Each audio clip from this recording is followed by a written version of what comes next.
Welcome back to The Explainer. Today, we are cracking open the 400-year saga of the Jaffna Kingdom. We're going to separate the deep archaeological reality from the layers of cultural myth to uncover what is literally one of the most fascinating maritime states in all of South Asian history.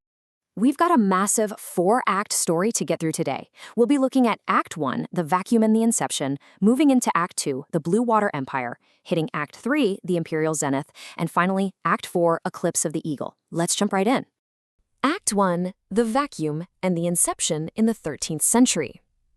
So our story starts in the absolute ashes of this era. The old political order was completely collapsing, and it left behind this massive geopolitical vacuum that was basically just waiting to be filled by a dynamic new force. And here's how that timeline actually plays out. The chaos is initially triggered by Kalingamaga's deeply disruptive invasion in 1215. But that vacuum, it's ultimately filled when the mighty Pandyan Empire steps in. They crush the rival claimants and officially install their own trusted general at Nallur right around 1270 CE. Now, what's really wild about this is how modern dirt completely shatters old paper myths. The traditional 18th century chronicles tell this neat little story about the region being gifted to a blind lute player. But physical data from the Kantharodai excavations, it proves for sure that a highly organized civilization existed there a full millennium earlier than the legends claim. So the founders of this new dynasty, they identified as Brahma Kshatriyas. Tracing their lineage back to sacred Rameshwaram, they pulled off this brilliant balancing act. They leveraged a dual identity, fusing deep scholarly and spiritual authority with just intense, undeniable military might to lock down their new domain. Moving right into Act 2, the Blue Water Empire, which is really the economic engine of this whole operation. Because once the throne was secure, the kingdom didn't just sit there.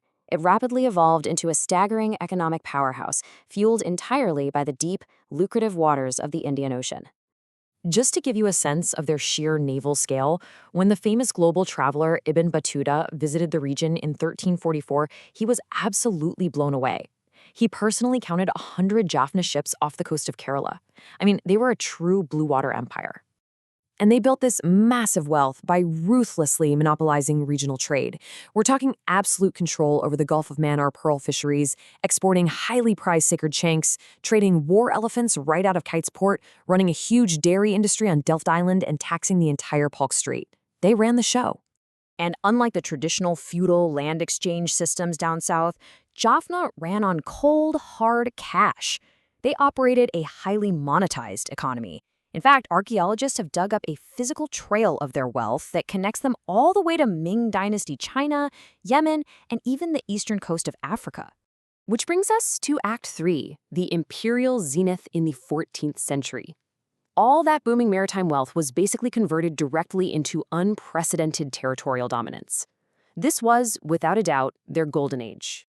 You can literally see their absolute control radiating outward.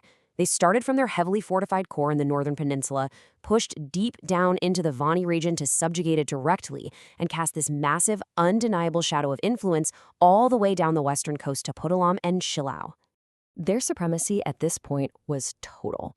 They were extracting strict tribute from regional Vani chieftains, dictating terms to Indian Ocean merchants, and, get this, they even temporarily captured the politically vital sacred tooth relic from the southern Sinhalese kingdoms, just as the ultimate flex to unequivocally prove their military dominance. But, the ultimate proof of their power isn't written in royal diaries. It's in the money. These mass-recovered copper Setu coins, featuring a recumbent bull, prioritized a pan-regional economic identity over any single king's name. That unique currency is what seamlessly fueled their entire international empire. At the dead center of the zenith was Nallur, the good city. Shielded by 4 massive Hindu temples and huge ramparts, it was this glittering metropolis. You had prominent scholars and vibrant Tamil literary academies, international traders, and fierce naval warriors all just thriving side by side in wealth. Act 4, Eclipse of the Eagle. Because, well, history shows us no golden age is permanent. The kingdom eventually found itself caught in a deadly geopolitical vice, marking a really painful, violent decline that would completely reshape the island's future. It was basically a cascade of vulnerabilities that triggered the fall. First, a devastating 1450 conquest by the Kate Kingdom. Then, the incredibly disruptive arrival of the Portuguese. Throw in fierce resistance, puppet kings, and desperate internal palace massacres by usurpers like Kankali II, and things were really falling apart. The final blow actually landed in 1619 with a massive two-pronged Portuguese assault. Now, the heroic Carayar warriors fought like hell and actually repelled the ships at sea, but an overwhelming 5,000-strong colonial land army under Filipe de Oliveira was just unstoppable. They finally breached the defenses. The aftermath of that breach was nothing short of catastrophic cultural erasure. Portuguese forces systematically destroyed the royal palaces, leveled over 500 Hindu temples, and burned the famous Saraswati Mahal library to the ground. It was a calculated campaign designed to permanently extinguish 4 centuries of sovereign Tamil knowledge. What followed was the surgical elimination of the royal bloodline itself. The final ruler, Kankili II, was captured, dragged off to Goa, and beheaded in 1621. Any surviving royals were forced into Catholic orders, which permanently stripped them of any legal claim whatsoever to the throne. But here's the thing, you can't fully erase a blue water empire. From the Ming porcelain and Roman coins still sitting buried in the soil, to the Thessaloniki customary laws that actually survive into modern times, the culture and the memory of the kingdom fiercely endured. In fact, rebellions continued for 40 years post-conquest.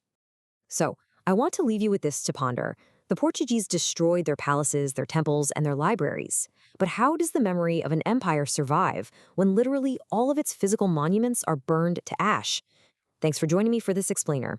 Keep questioning and keep learning.